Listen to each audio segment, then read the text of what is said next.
उनकी विरासत को जो पहचान मिली है, उसका संतोष और गर्व का भाव उनके चेहरों पर था। मैं आप सभी को बंजारा विरासत म्यूजियम की बधाई देता हूं। साथियों, जिसको किसी ने नहीं पूछा, उसको मोदी पूजता है। हमारे बंजारा समाज ने भारत के सामाजिक जीवन में, भारत की निर्माण यात्रा में बहुत बड़ी भूमिका निभाई है। कला, संस्कृति, आध्यात्म, राष्ट्र रक्षा, व्यापार, हर क्षेत्र में इस समाज के महापुरुषों ने, महान विभूतियों ने देश के लिए क्या कुछ नहीं किया। राजा लखी शाह बंजारा, उन्होंने विदेशी शासकों के कितने अत्याचार सहे, उन्होंने समाज की सेवा में अपना जीवन समर्पित कर दिया। संत सेवालाल महाराज, स्वामी हाथीराम जी, संत ईश्वर सिंह बापू जी, संत डॉक्टर रामराव बापू महाराज, संत लक्ष्मण चैतन्य बापू जी, हमारे बंजारा समाज ने ऐसे कितने ही संत दिए जिन्होंने भारत की आध्यात्मिक चेतना को असीम ऊर्जा दी। पीढ़ी दर पीढ़ी, सैकड़ों हजारों वर्ष से समुदाय भारत की संस्कृति और परंपराओं को सहेजता और संवारता आया है। आजादी की लड़ाई के समय अंग्रेज सरकार ने इस पूरे समुदाय को ही अपराधी घोषित कर दिया था। लेकिन भाइयों बहनों, आजादी के बाद ये देश की जिम्मेदारी थी कि बंजारा समाज की चिंता करे, उन्हें सही सम्मान दे। और उस समय कांग्रेस की सरकारों ने क्या किया? कांग्रेस की नीतियों ने इस समाज को मुख्य धारा से काट कर रखा। आजादी के बाद कांग्रेस पार्टी पर जिस परिवार ने कब्जा किया, उसकी सोच शुरू से ही विदेशी रही है। अंग्रेजी हुकूमत की तरह ही ये कांग्रेसी परिवार भी दलित, पिछड़ा, आदिवासियों को अपने बराबर नहीं मानते। इन्हें लगता है भारत पर एक परिवार की ही हुकूमत रहनी चाहिए, क्योंकि अंग्रेज उन्हें यह हक देकर गए थे। इसलिए उन लोगों ने बंजारा समाज के प्रति हमेशा अपमानजनक रवैया बनाए रखा। साथियों, एनडीए की केंद्र सरकार ने ही गुमंतु, अर्धगुमंतु समुदाय के लिए कल्याण बोर्ड का गठन भी किया है। इस समाज के सांस्कृतिक पहचान को सही सम्मान मिले, इस दिशा में भी बीजेपी सरकार और एनडीए सरकारें लगातार काम कर रही है। विकास की गति तेज करने के लिए यहां राज्य सरकार ने संत सेवालाल महाराज बंजारा तांडा समृद्धि अभियान भी चलाया है। साथियों, हमारे इन प्रयासों के बीच आपको ये भी याद रखना है कि कांग्रेस और महाआघाड़ी का आपके प्रति क्या रवैया रहा है। जब फडणवीस जी मुख्यमंत्री थे, तब पहरा देवी तीर्थ क्षेत्र के विकास की योजना बनी थी, लेकिन बीच में महाआघाड़ी की सरकार आई और उन्होंने इस काम पर ब्रेक लगा दिया। पोहरा देवी तीर्थ क्षेत्र का विकास तब आगे बढ़ा जब महायुति शिंदे जी के नेतृत्व में फिर से यहां सरकार बनी। आज इस योजना पर 700 करोड़ रुपए खर्च किए जा रहे हैं। इस तीर्थ स्थल के विकास से भक्तों को आसानी होगी और आसपास के क्षेत्रों में विकास भी तेज होगा।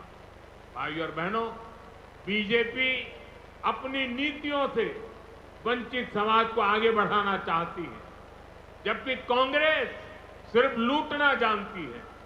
कांग्रेस गरीब को गरीब बनाकर रखना चाहती है। कमजोर और गरीब भारत कांग्रेस को, उसकी राजनीति को बहुत सूट करता है। इसलिए आप सभी को कांग्रेस से बहुत सावधान रहना है। आज कांग्रेस को पूरी तरह से अर्बन नक्सल का गिरोह चला रहा है। कांग्रेस को लगता है कि अगर सब एक हो गए तो देश को बांटने का उनका एजेंडा फेल हो जाएगा। इसलिए हमें आपस में लड़वाना चाहते हैं। पूरा देश देख रहा है कांग्रेस के खतरनाक एजेंडों को। विकास सपोर्ट, किसका सपोर्ट मिल रहा है? जो लोग भारत को आगे बढ़ने से रोकना चाहते हैं, वो इन दिनों कांग्रेस के सबसे करीबी दोस्त हैं। इसलिए समय एक होने का है। हमारी एकता ही देश को बचाएगी। भाइयों और बहनों, मैं महाराष्ट्र के लोगों को कांग्रेस की एक और करतूत बताना चाहता हूं। आपने खबरों में देखा होगा, अभी दिल्ली में हजारों करोड़ रुपए का ड्रग्स पकड़ा गया। और देखिए दुख की बात, इस ड्रग्स रैकेट का मुख्य सरगना कौन निकला? कांग्रेस का एक नेता उसका मुख्य सरगना निकला। कांग्रेस युवाओं को नशे की लत में धकेलकर उस पैसे से चुनाव लड़ना और जीतना चाहती है। हमें इस खतरे से सावधान रहना है और दूसरों को भी सावधान करना है। हमें साथ मिलकर ये लड़ाई जीतनी होगी।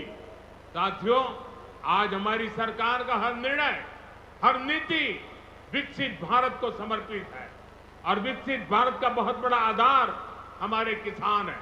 किसानों को सशक्त बनाने की दिशा में आज कई बड़े कदम उठाए गए हैं। आज 9,200 किसान उत्पाद संघ एफपीओ देश को समर्पित किए गए हैं। अभी कृषि के लिए कई इंफ्रास्ट्रक्चर प्रोजेक्ट का भी लोकार्पण हुआ है। इनसे कृषि उत्पादों के स्टोरेज, प्रोसेसिंग और प्रबंधन की क्षमता बढ़ेगी। ये सारे प्रयास किसानों की आय बढ़ाने में मदद करेंगे। वैसे यहां महाराष्ट्र में तो किसानों को एनडीए सरकार में डबल फायदा हो रहा है। एकनाथ जी शिंदे की सरकार ने किसानों का बिजली बिल भी जीरो कर दिया है। आमच्या शेतकऱ्यांना विजेचे बिल मिळत आहेत, त्यावर शून्य लिहिलेले आहे ना। साथियों, महाराष्ट्र के किसानों ने, विदर्भ के किसानों ने कई दशकों तक बड़े संकटों का सामना किया है। कांग्रेस और उसके साथियों की सरकारों ने किसानों को बदहाल और गरीब बनाने में कोई कोर कसर नहीं छोड़ी थी। यहां जब तक महाआघाड़ी की सरकार थी, उसके दो ही एजेंडे थे। पहला, किसानों से जुड़ी परियोजनाओं को ठप करना, दूसरा, इन परियोजनाओं के पैसे में भ्रष्टाचार करना। हम केंद्र से महाराष्ट्र के किसानों के लिए पैसा भेजते थे, लेकिन महाआघाड़ी सरकार उसमें बंदर बांट करके खा जाती थी। कांग्रेस ने हमेशा किसानों का जीवन मुश्किल बनाया। वो आज भी वही पुराना खेल खेल रही है। इसलिए कांग्रेस को पीएम किसान सम्मान निधि योजना पसंद नहीं आती। कांग्रेस इस योजना का मजाक उड़ाती है, किसानों को मिल रहे पैसों का विरोध करती है, क्योंकि किसानों के खातों में जा रहे पैसों से उनको जो कमाई करनी चाहिए, उनको जो कटकी करनी चाहिए, भ्रष्टाचार करना चाहिए, उसका अवसर नहीं रहा है। आज पड़ोसी राज्य कर्नाटका को देखिए, जैसे महाराष्ट्र में महायुति सरकार किसान सम्मान निधि के साथ अलग से पैसे देती है, ऐसे ही कर्नाटका में बीजेपी सरकार देती थी। यहाँ कर्नाटका के मेरे कई बंजारा परिवार यहाँ आए हुए हैं, लेकिन जैसे ही कर्नाटका में कांग्रेस की सरकार आई, उन्होंने वो पैसा देना बंद कर दिया। वहां की कई सिंचाई परियोजनाओं से राज्य सरकार ने मुंह फेर लिया। कर्नाटका में कांग्रेस ने बीज की कीमतें भी बढ़ा दी। हर चुनाव से पहले कर्ज माफी का झूठा वादा कांग्रेस का पसंदीदा हथकंडा है। तेलंगाना में ये लोग कर्ज माफी का वादा करके सत्ता में आए, लेकिन सरकार बनने के बाद इतना समय गुजर गया, अब किसान कुछ पूछ रहे हैं कि उनका कर्ज माफ क्यों नहीं हुआ। भाइयों और बहनों, हमें भूलना नहीं है, महाराष्ट्र में भी कांग्रेस और महाआघाड़ी सरकार ने सिंचाई से जुड़े कितने कामों को रोक कर रखा था।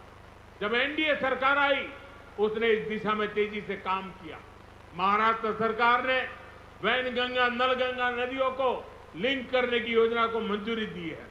करीब 90,000 करोड़ रुपए की इस परियोजना से अमरावती, यवतमाळ, अकोला, बुल्डाना, वाशिम, नागपुर और वर्धा में पानी की कमी को दूर होगी। महाराष्ट्र की सरकार कपास और सोयाबीन की खेती करने वाले किसानों को आर्थिक मदद भी दे रही है।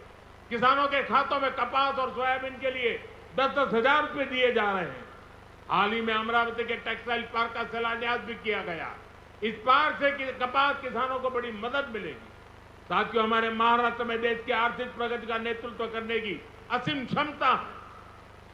ये तभी होगा जब गांव, गरीब, किसान, मजदूर, दलित, वंचित सबको आगे बढ़ाने का अभियान मजबूती से चलता रहेगा। मुझे विश्वास है आप सब अपना आशीर्वाद बनाए रहिए। हम सब साथ मिलकर विकसित महाराष्ट्र, विकसित भारत के सपने को पूरा करेंगे। इसी कामना के साथ मैं एक बार फिर हमारे किसान साथियों और मेरे बंजारा समाज के सब भाई बहनों को बहुत बहुत बधाई देता हूं। मेरे साथ बोलिए भारत माता की, भारत माता की, भारत माता की। बहुत बहुत धन्यवाद।